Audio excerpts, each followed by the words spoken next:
Today we're going to talk about a star fort in New Mexico and also talk about solutions to our modern predicament pertaining to the law. But first, let's look at 5 melted building pics. And here I want to look at a few examples of melted buildings as we open. Here is a classic Native American narrative. We're told they carved into the rock and yet built this kind of stuff. And here what I want to show are these sections. Section, again. You can clearly see these vertical lines and these blocks seeming like concrete, long rectangular sections. And here we see a horizontal line of where they've fused together, and this one was popped open, perhaps originally a door. And if we look down here, we have an opening, and we can see other such areas, thin rock curtains waiting to be popped out, and a lot of signs of the remains of a building. Now this one, similar and clearly melted, absolutely amazing, and we can see how the dripping, and this is a great example on how a rock curtain would form. Any more, and this seals itself off, similar as seen here, and this too could just be popped out. A very thin rock curtain, and this is in New Mexico, at the Bandelier National Monument. And here a beautiful wonder. This one is in Colorado, the Garden of the Gods, and at a first glance, maybe seeming like rock, but when we look carefully, we see very odd things, like this piece resting on this column, and perhaps this was a little skyscraper, and these little blobs were windows or openings, and this place got hit real hard, and perhaps it was made of something metallic. We see chunks that have just turned into blobs and re-solidified, and absolutely amazing. In Colorado, true cathedral-like spires revealing a story of the past. And real quick, I thought I saw a massive bird over on this side, but my eye playing tricks on me, looking like some hawk gazing into the distance. And let's move on to our final 2 pics. These are melted stairs. Same place in New Mexico, Bandelier. And the narrative actually tells us that they're stairs and that the Native Americans wore these grooves into the rock with their bare feet. And lastly, these stairs, found in Egypt, and again displaying melting. And when zoomed into these stairs, in a better photograph than this, we can clearly see the swirling and melting of this material and flowing right down the center. And that was 5 pics. Welcome.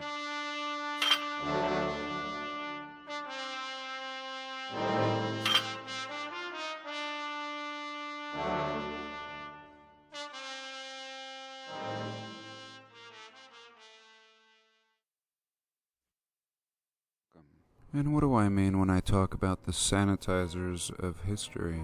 Here we go. Fort Union National Monument. I've shown it before.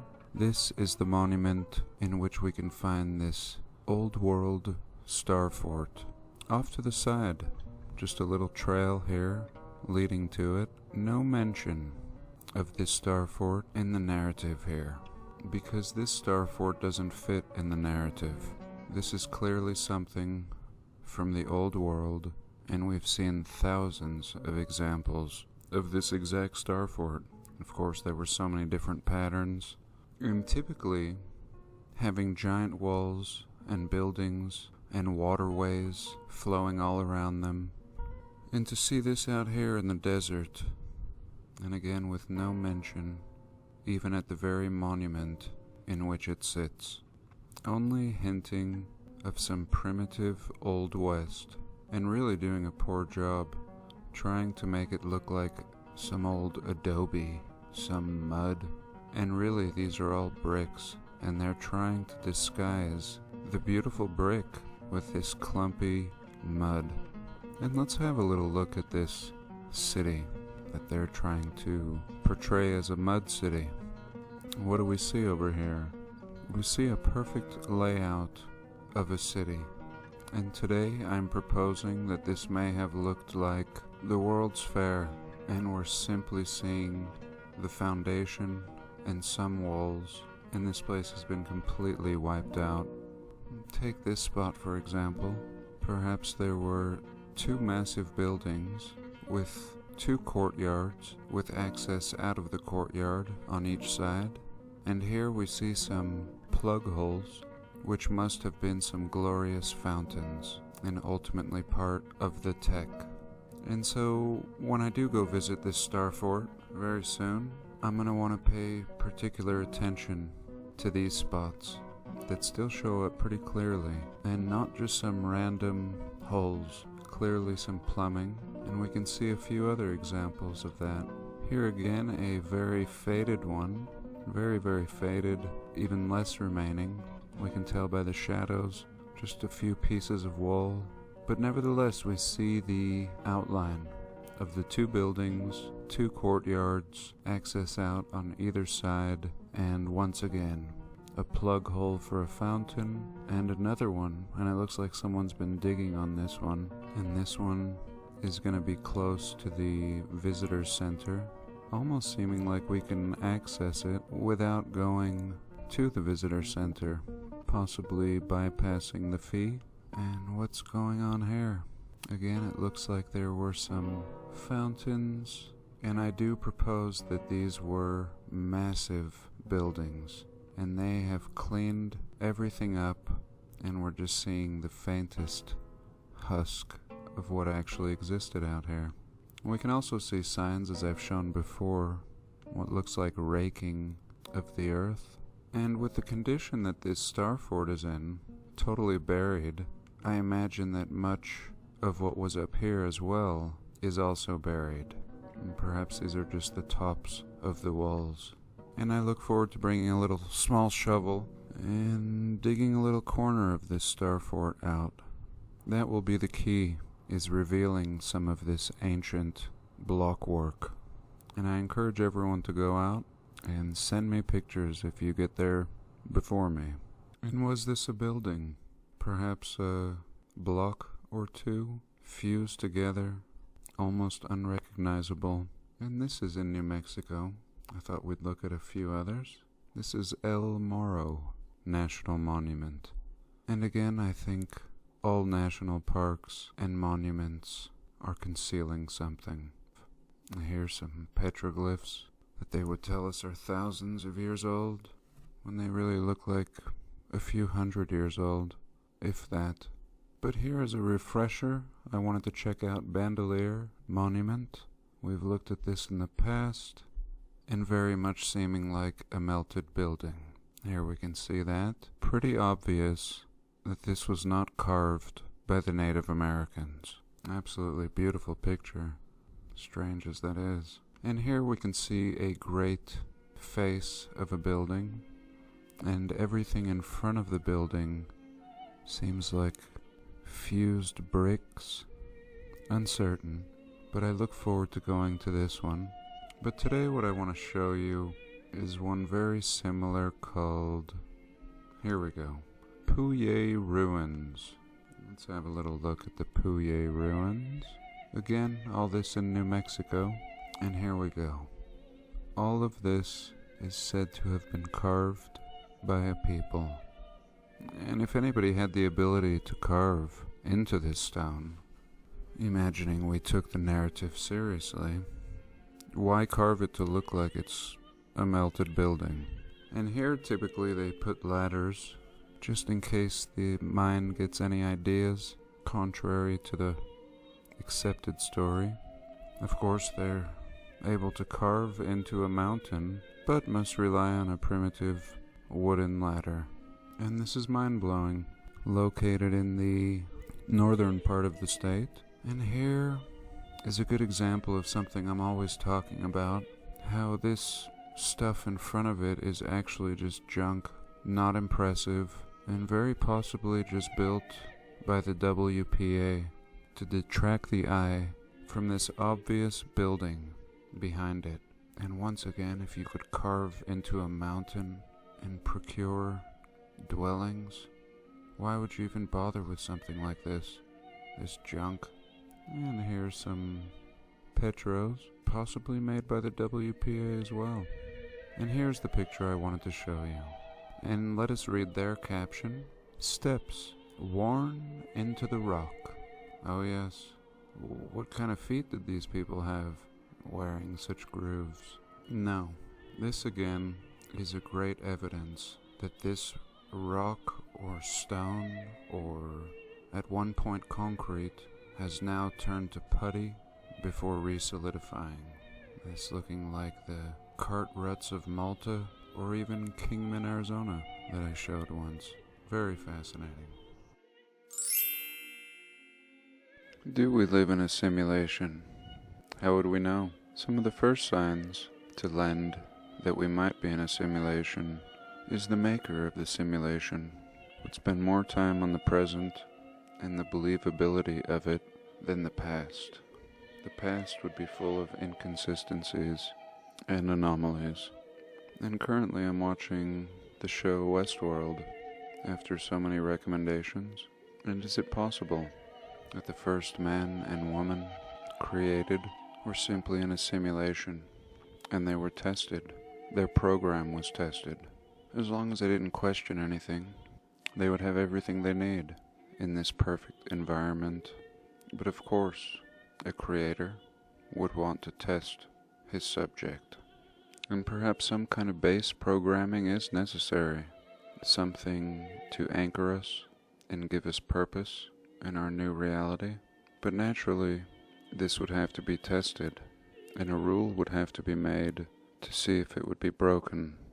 And perhaps breaking a rule is the first sign of consciousness. When I look back at the old photos, the earliest photos of the people, it seems as if they're dumb, running a program. And then of course there's the controllers, and we can tell the difference, especially in the old photos. Do we exist to serve? Is this all a big test? Are we the only ones in the realm that are becoming aware of this? Of course I don't know, just some thoughts I thought I would share.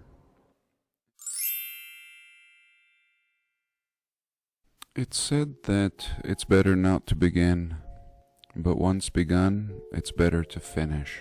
And where is all this research leading us? I think to understand our false history is very important, but ultimately that brings us to our false present, which is even more important.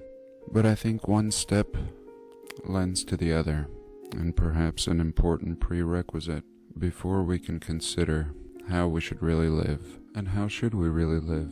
A lot of people will spend a lifetime blaming others, especially in this case, blaming the controllers it might be. Oh, look what they've done to us. And they have. But complaining about it is only good to a certain point. We have to consider our next step. And if we don't take the next step, there's no one to blame. Yes, when you realize the system is completely backwards, and we're no better off than slaves living in this glorified feedlot, full of amusements, but also unnecessary burdens placed on life. Burdens that even the wild animals don't share. Certainly when you realize history is false, you wouldn't pay for a false education and indoctrination. Some people spending hundreds of thousands on such a worthless piece of paper. And time. But how would you live if it was completely up to you? If nobody was stopping you? Some would enjoy to continue the rat race, such as my family, even if presented with this knowledge. But personally, I would choose to live as naturally as possible. I would want to eliminate the high expenditure and cost of living wherever possible, and mostly this is housing, power, and food. Nothing mysterious about it, and anyone can jump off grid and eliminate at least 50% of the madness that we are conditioned to accept as normal. But even if you were to do that, how free are you? What's left? I typically preach independence and not fighting with others. But in this case, it's the very same system that will come after you. We, of course, have God-given rights in most presumed free nations, but the lawmakers create new laws which seem to directly oppose our God-given rights and our most foundational documents of law, including the Constitution and the Bill of Rights. And suddenly we might receive a nasty letter and feel drawn into the system. And we are. And what do? Comply? And we're taught in law that we must comply. This is an honorable position. We must respond. And this idea of law and freedom is the heaviest research in my life. And I think the most important, because it will teach us to navigate these treacherous waters that we seem to be drawn into every now and then. And so recently I was sent a nasty letter threatening taxes, jail time, fines, tearing down of my house, and all kinds of other things. But all threats, all assumptions, followed by accusations. And at first, being like most of us, I thought I would just pay, and was more than happy to just pay and be left alone. But upon reading the letter further, there were all kinds of suspicious words, questionable words, threats backed with no facts, and very simply things that I didn't understand. I did not understand their position, and my natural inclination again would have been to pay, but I also realized upon further contemplation that this paying would also be an admittance to anything in this vague letter I was sent, opening the door for many other subsequential issues. And I don't know much. I wish I would have spent years researching the law. Instead, I've devoted my time to history, and yet I can clearly see that one, in a practical sense, is more important than the other, once we've woken up. So I decided to use what little knowledge I have and apply it, my conviction rooted in my God-given rights. And I wrote a letter, and I thought I would share it. It's not everything I wish I could have said, and as always, I wish I could have said it better, but I said something. And maybe we'll discuss that in another time. Right now I want to look at a Starfort in Buffalo. And I think I'll post that whole video on my off-topic channel. I just want to conclude with a new Starfort that was shared once again with Dustin Berserker Bear. And here, tucked away in the corner of Lake Erie, we have a Starfort. And this one is new to me, and perhaps it will be to you as well. And here we go.